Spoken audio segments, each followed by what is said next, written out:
नमस्कार, मैं हूं सुनील बॉबी और आप इस समय देख रहे हैं अपना खास कार्यक्रम बिहार समाचार, जहां बातें करते हैं बिहार की, खबरें होती है बिहार की। बिहार की खबरों के साथ साथ देश दुनिया में क्या कुछ चल रहा है, तमाम खबरों से आपको कराते हैं अपडेट। और क्या है शिक्षा रोजगार का हाल और गांव की सरकार को लेकर सरकार में क्या चल रही है बातें, तमाम खबरों से हम आपको कराएंगे अपडेट। आपको बता दें कि बिहार में इन दिनों वार्ड सदस्यों का धरना प्रदर्शन, भूख हड़ताल पटना गर्दनीबाग में जारी है। अपनी 9 सूत्री मांगों को लेकर वार्ड सदस्य धरना पर बैठे हुए हैं और प्रदेश अध्यक्ष जो हैं गणेश कुमार चौधरी वह भूख हड़ताल पर बैठे हुए हैं। हालांकि विपक्षी दल के नेता लोग उनसे मिलने आ रहे हैं, सांत्वना दे रहे हैं और आपके साथ होने की वादा भी कर रहे हैं, लेकिन अभी तक सत्ता पक्ष के कोई भी नेता उनसे मिलने नहीं आ पाए हैं।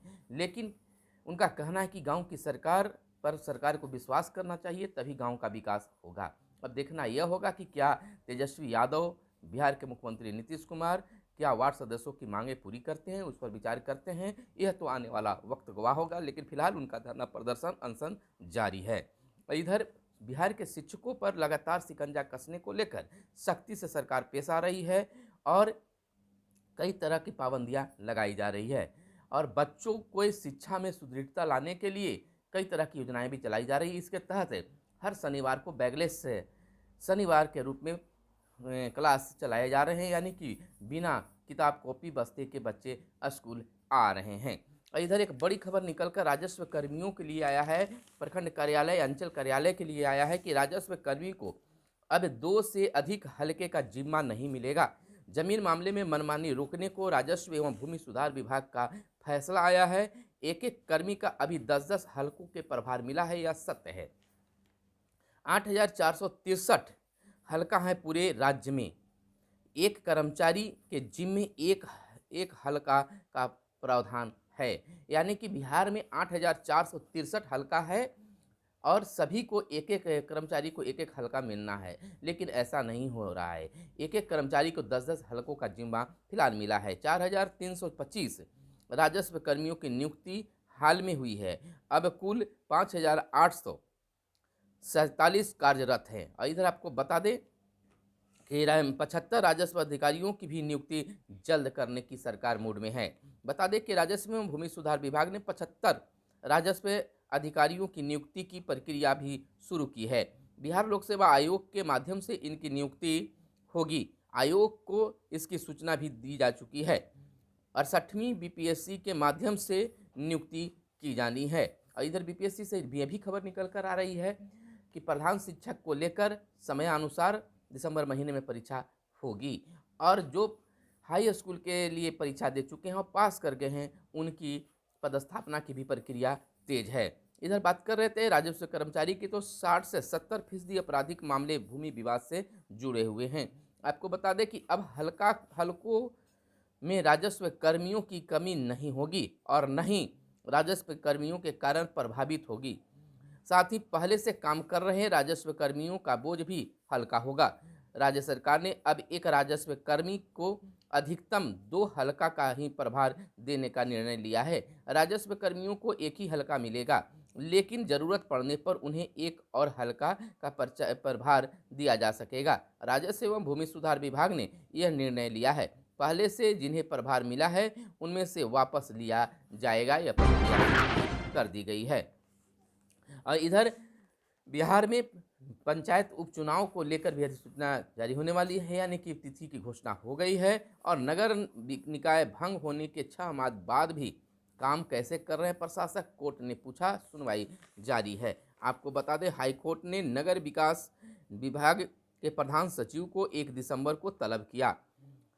पूछा किस कानून के तहत प्रशासक राज्य के नगर निकायों में कार्य कर रहे हैं। इधर बता दें कि नगर निकायों में अब तक चुनाव नहीं कराए जाने तथा सरकार की ओर से बहाल प्रशासकों का कार्यकाल समाप्त होने के मामले में हाईकोर्ट ने राज्य के नगर विकास विभाग के प्रधान सचिव को 1 दिसंबर को तलब किया है। कोर्ट ने प्रधान सचिव से जानना चाहा है कि जब राज्य में नगर निकाय के विघटन की अवधि 6 माह से ज़्यादा हो गई है तो फिर किस कानून के तहत प्रशासक निकायों में कार्य कर रहे हैं। और इधर अमित शाह गृह मंत्री का बयान आया है कि समान नागरिक संहिता हर हाल में लागू करेगा केंद्र। में मंत्री ने कहा, यानी कि गृह मंत्री ने कहा है अमित शाह ने, कि किसी भी धर्मनिरपेक्ष देश में कानून धर्म के आधार पर नहीं होने चाहिए। यदि राष्ट्र और राज्य धर्मनिरपेक्ष है तो कानून धर्म पर आधारित कैसे हो सकता है। आपको बता दें कि केंद्रीय गृह मंत्री अमित शाह ने बीते दिन कहा है कि भाजपा देश के समान नागरिक संहिता लागू करने को प्रतिबद्ध है। एक साक्षात्कार में उन्होंने कहा है कि यह जनसंघ के हितों से भी भाजपा का देश के लोगों से किया गया एक वादा है और इधर सत्यापन के बाद ही पहचान पत्र के तौर पर आधार मंजूर होंगे। भारतीय विशिष्ट पहचान प्राधिकरण यानी UIDSI बीते दिन को कहा है कि पहचान के सबूत के तौर पर स्वीकारने से पहले आधार को जरूर सत्यापित कर लिया जाए। इससे न केवल पहचान में गलती को रोका जा सकेगा बल्कि आधार के फर्जीवाड़े पर भी लगाम लगाई जा सकती है। और इधर केंद्रीय योजनाओं को कम करने की मांग करेगा अब बिहार। सीतारमन की आज राज्यों के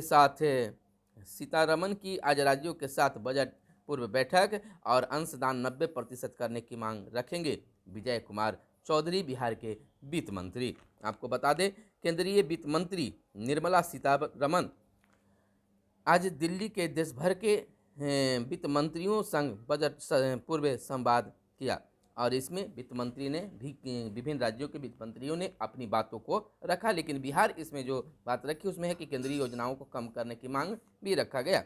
और शिवलिंग आकृति की पूजा पर सुनवाई 2 को होगी। और इधर 10 महीने में पटना की हवा 124 पहुंची तो वहीं मुजफ्फरपुर की 113 दिन रही खराब। प्रदूषण का प्रकोप बिहार में लगातार जारी है। पिछले 10 महीने में पटना और मुजफ्फरपुर की हवा बेहद खराब रही है। पटना की हवा 10 महीने में 124 दिन और मुजफ्फरपुर की हवा 113 दिन खराब रही। गया शहर की स्थिति पटना और मुजफ्फरपुर से बेहतर है। दुकानदार कारखाना संचालकों को ऑनलाइन देना होगा अब हिसाब। एक साल में क्या किया, कितनी आमदनी और कितने कर्मियों से काम लिया, इसका ब्यौरा देना होगा। ऐसा नहीं करने वालों पर के खिलाफ कार्रवाई भी की जाएगी। ब्यौरा के आधार पर विभागीय कर्मी औचक भी जांच करेंगे और नियम के खिलाफ काम लेने की आदत आती है शिकायतें विभाग में। आपको बता दें सरकार को समय समय पर इसकी सूचना मिलती रहती है कि दुकानों प्रतिष्ठानों में काम करने वाले कर्मियों से श्रम अधिनियम के खिलाफ काम लिया जा रहा है, लेकिन अब विभाग इस पर सक्रिय हो गया है। 8200 से अधिक निबंधित कारखाना राज्य में हैं और संचालकों से मिली जानकारी के आधार पर औचक जांच होगी। राज्य के निर्बंधित दुकानदार और कारखाना संचालकों को राज्य भर में साल भर के हिसाब किताब देना होगा। श्रम संसाधन विभाग ने इस बाबत आदेश जारी कर दिया है। और इधर हम आपको बता दें कि मैट्रिक परीक्षा 2024 को 8 तक रजिस्ट्रेशन किया जाएगा। मैट्रिक परीक्षा 2024 में शामिल होने वाले कक्षा 9वीं के छात्र का ऑनलाइन रजिस्ट्रेशन और शुल्क का तिथि 8 दिसंबर तक बढ़ा दी गई है। वहीं तेजस्वी यादव ने निधन पर शोक जताया। उप मुख्यमंत्री तेजस्वी यादव ने पूर्व विधान पार्षद राज किशोर प्रसाद के निधन पर शोक व्यक्त किया है। वहीं छात्र अधिक हैं तो स्कूल बढ़ा सकते हैं सेक्शन। सीबीएसई ने उन स्कूलों को 9वीं से 12वीं तक के सेक्शन बढ़ाने की अनुमति दे दी है जिनके पास जमीन अधिक है। वैसे स्कूल जिन्हें बोर्ड द्वारा समझौता समय कुछ ही सेक्शन की अनुमति थी, लेकिन उनके यहाँ छात्रों की संख्या अधिक हो गई है, तो ऐसे में स्कूल बोर्ड ने छात्रों को सुविधा के लिए सेक्शन बढ़ाने की अनुमति दे दी है। और प्रथम चयन सूची के तहत 26 नामांकन। डीएलएड संयुक्त प्रवेश परीक्षा के आधार पर प्रथम चयन सूची के तहत नामांकन लेने की तिथि 26 नवंबर तक बढ़ा दी गई है। इधर पटना आयुर्वेदिक कॉलेज में दाखिले पर रोक लगा दी गई है और केंद्र सरकार जिम्मेदारियों से पीछे हटी, बोले वित्त मंत्री विजय कुमार चौधरी ने कहा है कि हम सबसे तेज तरक्की करने वाले राज्य होने के बावजूद नीति आयोग की गरीबी सूचकांक के मुताबिक सबसे अधिक गरीब वाले राज्य में से हैं। इसलिए इतनी उपलब्धि के बावजूद हम लोग बिहार को विशेष राज्य के दर्जा देने की मांग करते हैं। विशेष दर्जा से अगर कोई तकनीकी बाधा है तो केंद्र सरकार बिहार को विशेष सहायता दे। और इधर आया है वित्त मंत्री का ही बयान। विजय कुमार चौधरी का केंद्र की कार्यशैली पर सुप्रीम कोर्ट ने उठाया है सवाल। केंद्र ने नियुक्ति संबंधी दस्तावेज तलब करना बड़ी बात, आरोप केंद्रीय एजेंसियों का दुरुपयोग आम बात। और इधर कुडनी में महागठबंधन हारेगा, पशुपति पारस का कहना है। और सुपौल से पटना के लिए एक जोड़ी ट्रेन चलाई जाए, विजेंद्र की मांग। और स्टार्टअप सूबे के 5 जिलों में चलेगा जागरूकता अभियान, वैशाली, गया, भोजपुर, बक्सर और नालंदा में चलेगा अभियान। बिहार है तैयार, उड़ो ऊंची उड़ान थीम पर होगा कार्यक्रम। 1 से 8 करोड़ रुपए का दिया गया सीड फंड। आपको बता दें बिहार में स्टार्टअप को लेकर युवाओं के बीच 5 जिलों में जागरूकता अभियान चलेगा। इसमें वैशाली, गया, भोजपुर और नालंदा शामिल है। उद्योग विभाग द्वारा अधिक से अधिक युवाओं को स्टार्टअप के लिए प्रेरित करने, उन्हें राज्य सरकार द्वारा दी जा रही सुविधाओं की जानकारी देने और स्टार्टअप को जमीन पर उतारने को लेकर सामने आने वाली चुनौतियों का सामना करने को लेकर जागरूकता अभियान चलाया जा रहा है। और इधर जायसवाल बोले, अति पिछड़ा समाज के साथ हुआ है अन्याय। प्रदेश भाजपा अध्यक्ष डॉक्टर संजय जायसवाल ने कहा है कि पिछले कुछ वर्षों से में अति पिछड़ा समाज के साथ अन्याय किया गया है। विसंगतियों को दूर करने के लिए भाजपा ने सामाजिक न्याय समिति का गठन किया है। इसके अध्यक्ष डॉक्टर भीम सिंह चंद्रवंशी और सदस्य सांसद अजय निषाद, शंभू शरण पटेल और राजकुमार राय होंगे। इधर राजद के राष्ट्रीय कार्यकारिणी में अब 4 उपाध्यक्ष होंगे। आपको बताते चले कि राजद की नई राष्ट्रीय कार्यकारिणी में अब 4 उपाध्यक्ष होंगे। लालू प्रसाद ने विधानसभा के पूर्व अध्यक्ष उदय नारायण चौधरी को उपाध्यक्ष बनाने पर सहमति दी है। पूर्व केंद्रीय मंत्री देवेश प्रसाद यादव को भी राष्ट्रीय उपाध्यक्ष बनाए जाने की संभावना है, क्योंकि राष्ट्रीय उपाध्यक्ष का एक पद पूर्व केंद्रीय मंत्री रघुवंश प्रसाद सिंह के निधन के कारण रिक्त है। और इधर कोहरे से 2 और ट्रेनें रद्द, 6 के फेरे में कमी। और साइबर अपराध से बचने के लिए हर तबके को सचेत करेगी पुलिस। लोगों को जागरूक करने के लिए पुलिस मुख्यालय ने कसी कमर, सीट डैक के साथ मिलकर चलाया विशेष अभियान। यानी हमें और तमाम लोगों को साइबर क्राइम से सतर्क रहने की ज़रूरत है, जागरूक होने की ज़रूरत है, समझने की ज़रूरत है, क्योंकि अब पूरी दुनिया में साइबर क्राइम लगातार बढ़ते जा रहे हैं।